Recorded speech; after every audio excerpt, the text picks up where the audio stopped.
Hello everyone and welcome back to this brand new video. Hello brains.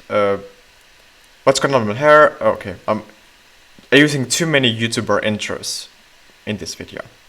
So, as you have noticed, I should have definitely have had a haircut a long time ago, but you know, I have never just decided which one I need to have. So I'd actually like to hear what you like. Which kind of haircut would you think that would suit me? Please do. Please write in the comments below. I would definitely love to hear that. And please don't do anything too weird. Okay. By the way, I am Maxim. You may or know me or may not know me. I am not that popular. However, I do various videos of various topics.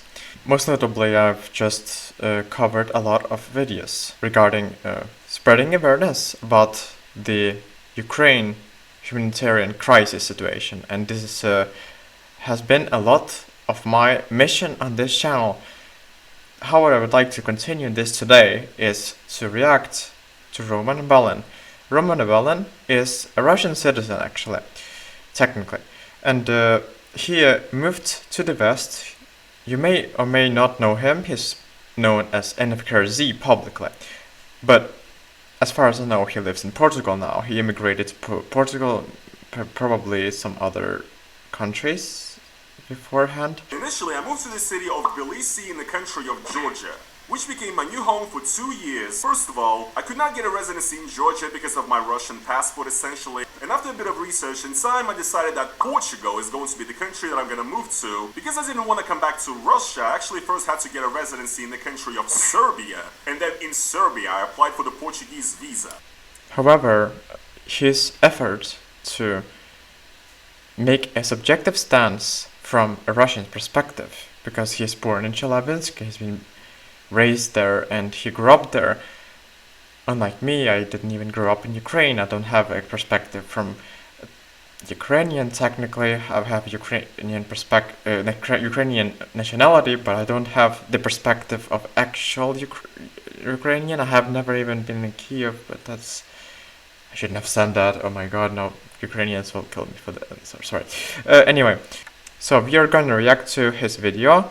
It's called Russia Admitted It. New mobilization soon? ?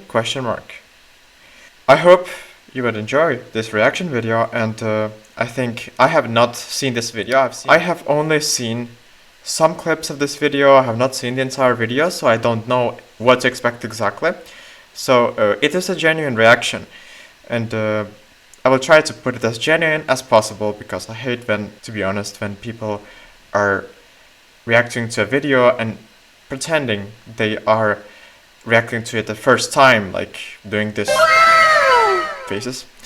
Sorry. So let's proceed and go on to the video. Идет война, это настоящая война. Вы знаете, почему война? Потому что начиналась как специальная война операция. Продолжается как война, потому что за Киевом стоит и Берлин, и Париж, и Гаага, и Осло. К сожалению, и Вашингтон. Well, people, apparently things are getting so ridiculous inside Russia that on the 5th year of the Ukraine war, the Russian government has finally decided to call it what it is, a war. And myself as a Russian, I find it pretty surprising. If you guys have been keeping up with this conflict, and if you watch my channel, you probably know that Russia and Vladimir Putin have been trying to avoid using the word war as much as possible, and they specifically called it a special military operation, or SVO. Yes, it's very popular in Russia to call, if you didn't know, in Russia you call it SVO. It's like special military operation, and you can go to jail for basically saying the word war. I have definitely covered this in some of my previous videos. Actually, let me show you a clip. За активистов вообще. Вы за активистов? За активистов, конечно.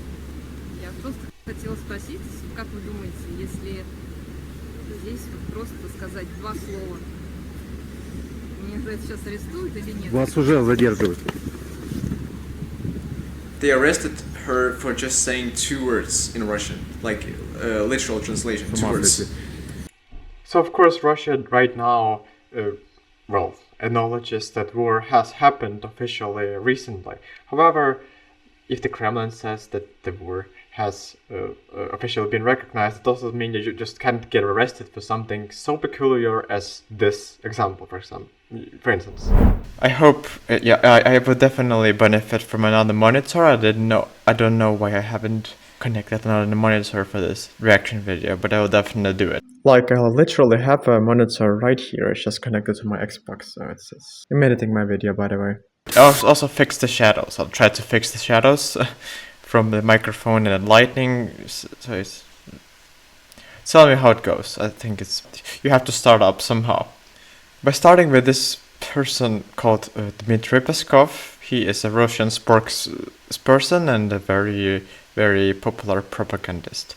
This is what he says. As you can see, he calls it a war now. And so, do you still go to jail for calling it a war? That's a question mark, perhaps. Personal spokesman of the Russian president Dmitry Peskov has said that the Western involvement in aid made Ukraine operation into a full-scale war. And even though it started as a special operation, it evolved into a full-scale war now. So yeah guys, what can I say? Big if true. I sincerely hope that this means that now all the Russians that have been imprisoned for saying the word war are gonna be freed, right? Well, not quite, because it seems like things are about to get only worse for the regular Russian people. And it actually might mean that this acknowledgement of war by the Russian government is a new step, basically towards soft launching a new mobilization in Russia. Yeah, that's actually very tragic. But, however, what do you think? Is he using the same kind of style of reporting that I do in his videos? It seems like I'm doing the exact similar thing that he does in his videos sometimes. Anyway, this is a very tragic thing in a very tragic reality for Russians, because they are not allowed to speak up about what they think about, like the realities of war. But like just saying the word war gets you into prison to 7 years or something. And they just prolong it. That's crazy. It has been a lie. Well, it's well known. It's a full-scale invasion. It was a war from the start, because we know that, because Ukraine was invaded in full scale. The original goal, well, you can say the prime directive, was to actually invade Kiev and Kharkiv and Odessa, as well Sumy and some other, maybe that's a matter of time, because time is probably not on Russia's side as far as I can see. But the point is, many of these cities were, like the biggest cities, were not taken over. So Zaporizhia, Kherson, Sumy, Kharkiv, and of course Kiev, all those cities have not been occupied or temporarily occupied. Kherson, for example, was temporarily occupied and then liberated afterwards. Well, as far as I know.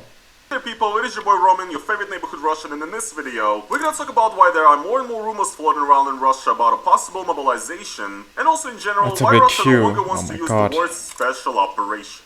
By the way, sponsors do not really like political content about Russia, so if you guys like what I do on this channel, you can go over to link down in the description, become a YouTube channel member, or support me and buy me a coffee. It helps me make more and better videos for you. Now the thing is, these rumors about a new mobilization in Russia are very substantiated. First of all, some of you guys might remember that Russia already actually had a mobilization in September of 2022. That was actually a massive event that shook Russia, it caused a massive exile of people. You might remember there were these videos of huge lines at the border of neighboring countries with Russia, like Kazakhstan and Georgia, because Russian people, Russian men especially, were basically leaving the country en masse because they did not want to get drafted. I left Russia before, but I personally had a few friends who left Russia during this, exile. And the thing is that this mobilization that Russia started in 2022, which was called, by the way, a partial mobilization, was kind of another euphemism, like the special military operation, I guess. The interesting part is that this mobilization has actually never ended, and it's still... Yeah, this thing that we see is actually happening in Russia. That is not propaganda. I mean, that is clips from the Russian people which are filming, like the boys. I mean, I'm gonna say, put it as it is. Males, I mean, are technically boys, are being put into buses that get beaten up very often. This is what's happening, and to say it's unethical is to say nothing. But this is horrific, and we must acknowledge this, and somebody must view it, and somebody must react to it. If we don't do it, it will be ignored, and it will continue.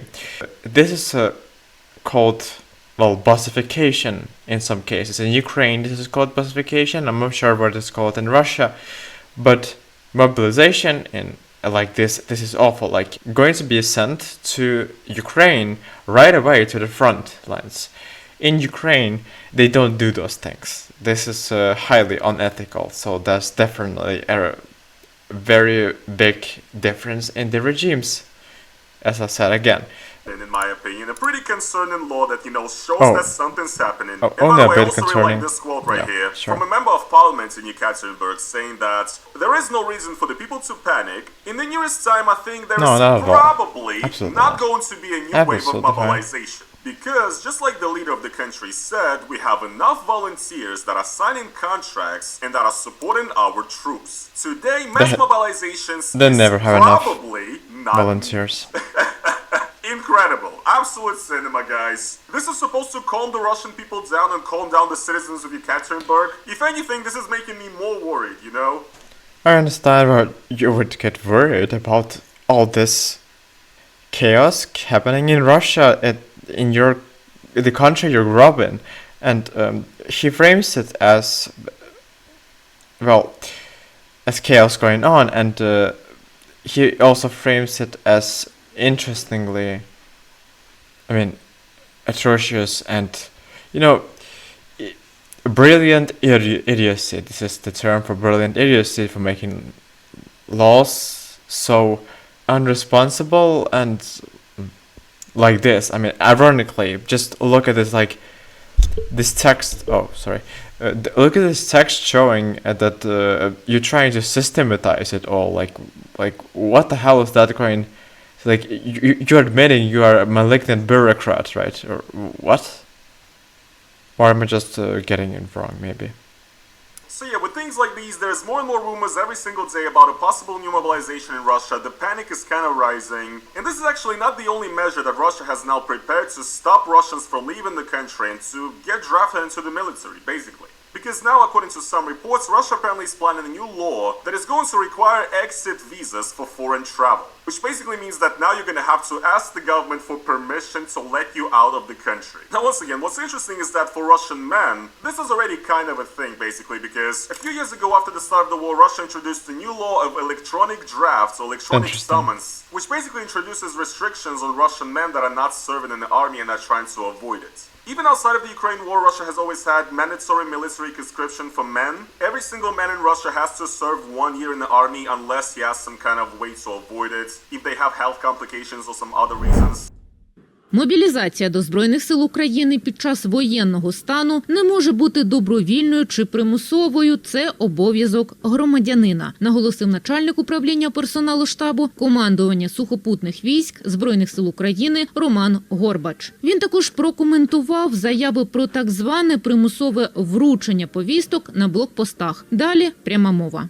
Що стосується самого розуміння мобілізації або призову по мобілізації, тут порядок, в принципі, не передбачається. Добровільний порядок передбачається тільки при вступу на військову службу за контрактом. А при мобілізації або на строкову службу це є обов'язок кожного громадянина боронити свою державу.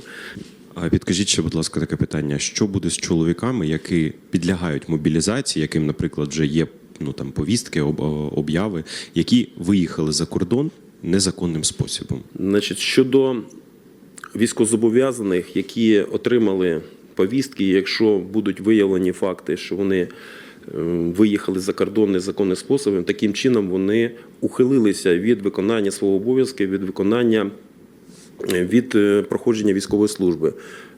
За це чинним законодавством передбачена кримінальна відповідальність. Тобто ці люди будуть кримінально переслідуватись відповідно законодавства України. But in general, every Russian man has to serve in the army. And if before it was pretty easy to avoid this service and to just not come to the military draft office, now there's a new thing that actually restricts your rights as a Russian citizen if you have a summons from the army that you are ignored, right? So if you're not going to the army, the Russian government takes away some of your rights, which includes opening a business, driving a vehicle, and also, there's a few more restrictions, but the most important one is that you can no longer leave the country. And this is actually like affecting some of my friends right now in Russia who maybe would like to leave, but they simply just have no opportunity because the military draft office is looking for them, and if they try to leave the country, if they go to an airport, right? But apparently, according to this report, Russia is planning to do it to everybody and make the Russian people have to get exit visas, just like in the Soviet Union.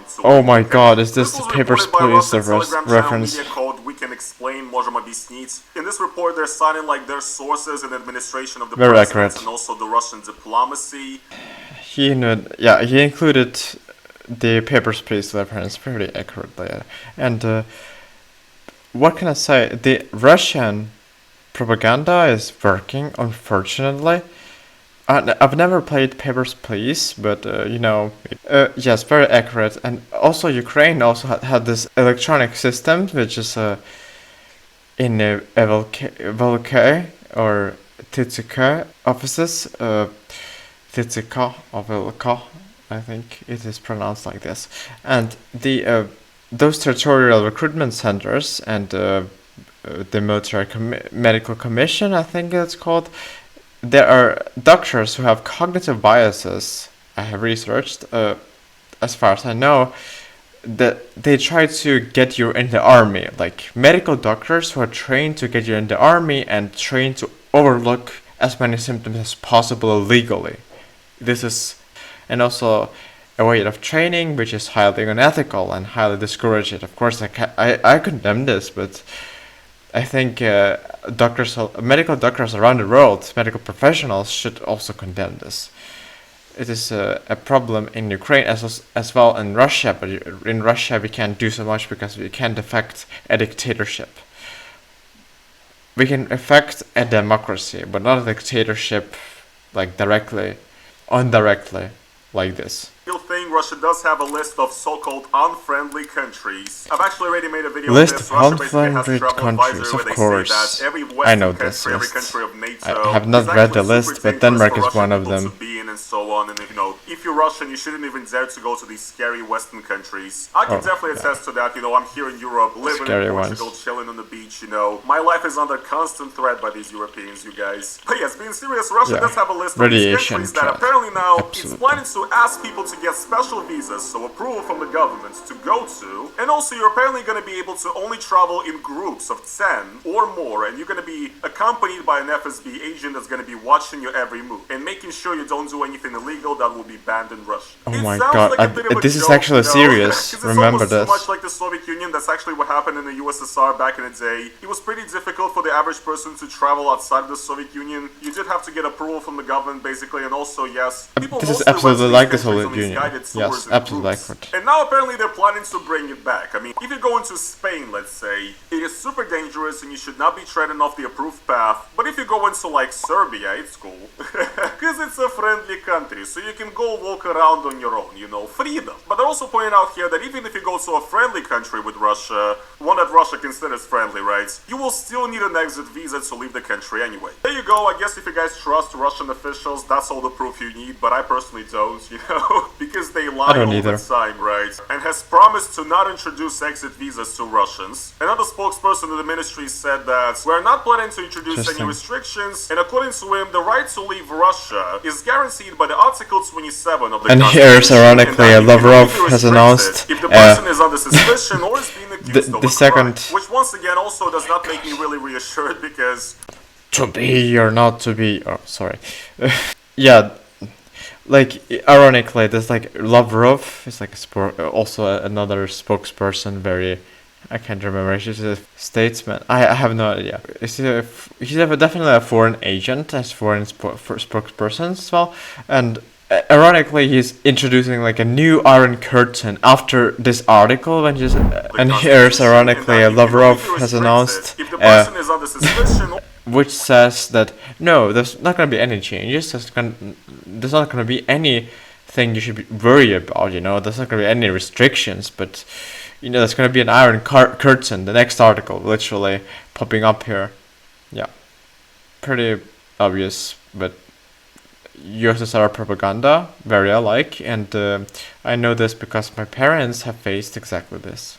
Once again, also does not make me really reassured, because as a Russian I can really say that the Russian Constitution is one of the greatest fictional books of all time. It's a great book, there's a lot of great statements in it, but the problem is that, it's just not working in real life. Nobody cares about it in real life. It's only in theory, it's not practiced, have a lot of right? Rights. We have the right to Sure. freedom of speech according to the Constitution, but yet people are getting jailed for saying the Yeah, word sad. war. We also have the freedom of gathering and political expression and political protest. In Oh, the Russian really? Constitution, Yeah, but that- also that at the doesn't same work in time, Russia anymore. In Russia, there's no freedom of protest. If you go out on the streets or a public square with a blank piece of paper, you're gonna get arrested. So again, it just really does not look to me like That the is true. Constitution is being actually I can confirm respected. that is true. I So have who's to say researched they that. cannot disrespect it again I have in this videos case, covered right? thing. And as a Russian, I just don't trust these people too much, At the very start of the war, the Russian propaganda told us that there is never going to be any mobilization, nobody's going to get drafted, only professional soldiers are going to be taken part in this absolutely. special operation, right? So as you can see, Russia tells a lot of lies. It's a dictatorship state. It's a regime trying to apparently reverse itself in the USSR, and the dictator, well, he's often called or known as the bunker granddad for Ukrainians, whatever, because he's just sitting in a bunker and is afraid of doing anything, really. Russia lies a lot, and we can see that pretty obviously.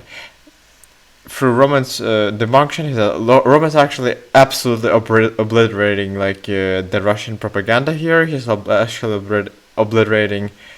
As a Russian, he could say the Russian Constitution is actually a fictional book. Very ironically said. Maybe I would agree with this because practically it's not used. It's like theory, but never practiced. It's like the absolute opposite. Free speech, it's not practiced. You just hold a blank piece of paper and you get arrested, and you can definitely hold a piece of blank paper, and if you film this or if anybody sees this, you'll get arrested and you'll be in jail for 7 years. Crazy, but this is the reality of the Russian people. They have to face this. And that it would be too dumb for Russia to make such a decision, and then they started a war against Ukraine. So they don't have a good track record, is what I'm saying. So yeah, when I look at this inside situation, No, they don't have a like good track something is record. brewing Yeah, in Russia, absolutely agree. and it seems like these rumors about a possible new mobilization are not exactly unsubstantiated. And really, whatever the Russian government has in mind is not going to be great for the regular Russian people. Interesting Things choice in of Russia words. are clearly going wrong, right? With the fuel crisis, with the drone attacks and everything. It affects everyone. So serious Russia they as now well, finally decided absolutely. to call this special operation a war, which once again does not look good to me, and it almost kind of seems like Russia is trying to prepare the Russian people to an understanding that this is like a war that we all have to fight now, and we all have to get mobilized and die for Putin now, right? Basically. And honestly, it's just very scary and sad.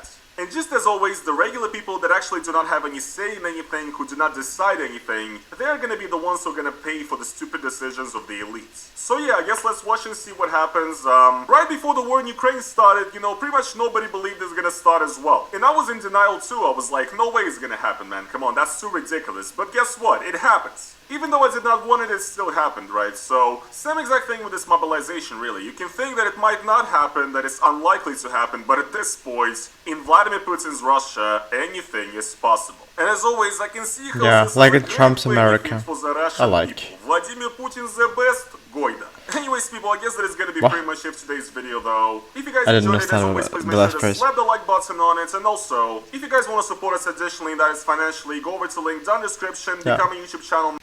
True, that is what Russia is trying to do. Essentially, I think this is what I think Russia is trying to do. I'm not sure.